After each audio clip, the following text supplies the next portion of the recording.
Hi friends, so we're back. We're finishing up the chapter about Grandmama in our story, The Witches by Roald Dahl. Alright, so we left off where it said he was a lovely porpoise. She said, as friendly as can be. Grandmama, I said. Yes, my darling. Did he really and truly turn into a porpoise? Absolutely, she said. I knew his mother well. She told me all about it. She told me how Leaf the porpoise stayed with them all the afternoon, giving his brothers and sisters rides on his back. They had a wonderful time. Then he waved a flipper at them and swam away, never to be seen again. But Grandmama, I said, how did they know that the porpoise was actually Leaf? He talked to them, my grandmother said. He laughed and joked with them all the time he was giving them rides. But wasn't there a most tremendous fuss when this happened? I asked. Not much, said my grandmother. My grandmother said. You must remember that here in Norway, we are used to that sort of thing. There are witches everywhere. There's probably one living in our street this very moment. It's time you went to bed. A witch wouldn't come in through my window in the night, would she? I asked, quaking a little. No, my grandmother said. A witch will never do silly things like climbing up drain pipes or breaking into people's houses. You'll be quite safe in your bed. Come along, I'll tuck you in. And then the next chapter we will read How to Recognize a Witch. How to Recognize a Witch. And that will be a few pages as well. Let me see if I kind of start us off, and then we'll start off. We'll recapture it again in the next one since I have a little bit of time. How to Recognize a Witch. The next evening, after my grandmother had given me my bath, she took me once again into the living room for another story. Tonight, the old woman said, I am going to tell you how to recognize a witch when you see one. Can you always be sure? I asked. No, she said, you can't. And that's the trouble. But you can make a pretty good guess. She was dropping cigar ash all over her lap, and I hoped she wasn't going to catch on fire before she told me how to recognize a witch. In the first place, she said, a real witch is certain always to be wearing gloves when you meet her. Surely not always, I said. What about in the summer when it's hot? Even in the summer, my grandmother said. She has to. Do you want to know why? Why? I said. Because she doesn't have fingernails. Instead of fingernails, she has thin, curvy claws like a cat, and she wears gloves to hide them. Mind you, lots of very respectable women wear gloves, especially in winter, so this doesn't help you very much. Mama used to wear gloves, I said. Not in the house, my grandmother said. Witches wear gloves even in the house. They only take them off when they go to bed. How do you know all of this, Grandmama? Don't interrupt, she said. Just take it all in. The second thing to remember is that a real witch is always bald. Bald? I said. Bald as a boiled egg, my grandmother said. I was shocked. There was something indecent about a bald woman. Why are they bald, Grandmama?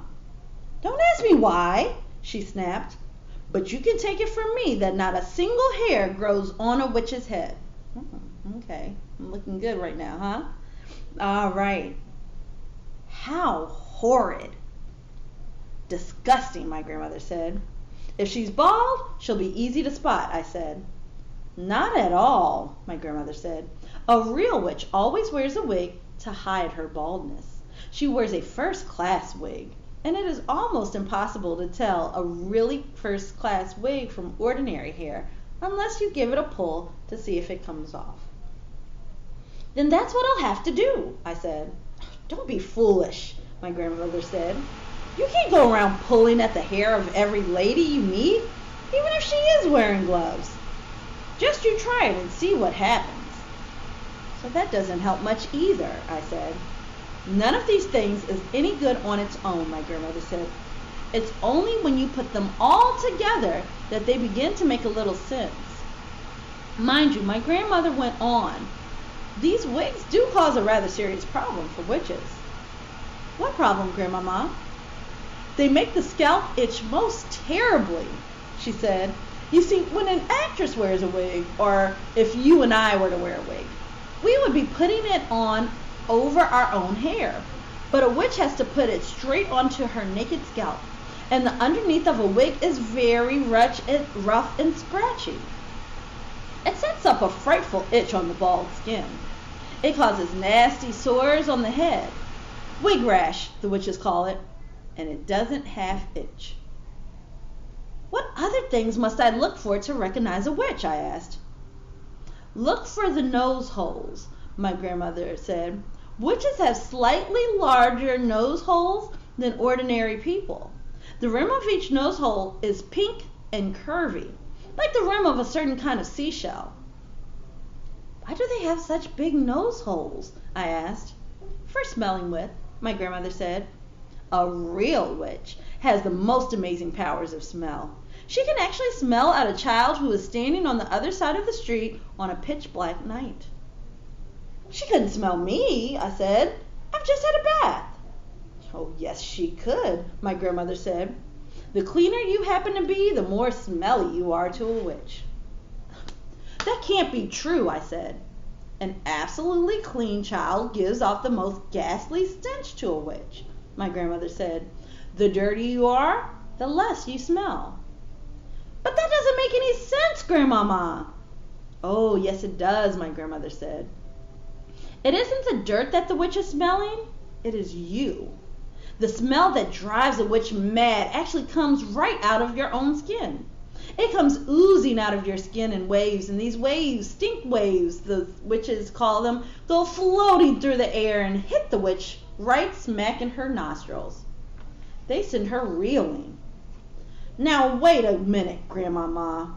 Don't interrupt, she said. The point is this. When you haven't washed for a week and your skin is all covered over with dirt, then quite obviously the stink waves cannot come oozing out nearly so strongly. I shall never have a bath again, I said. Just don't have one too often, my grandmother said. Once a month is quite enough for a sensible child. All right, I have to get back to class, so I will see you later. I'll try to finish up this chapter after class, after I finish my second class, and we will try to finish that up, try to get through this chapter, through this book as quickly as possible, because I really want to start Dr. Carvel's on Monday, and at least finish it up by the time we come back to school. So I will talk to you later. Have a good day, friends.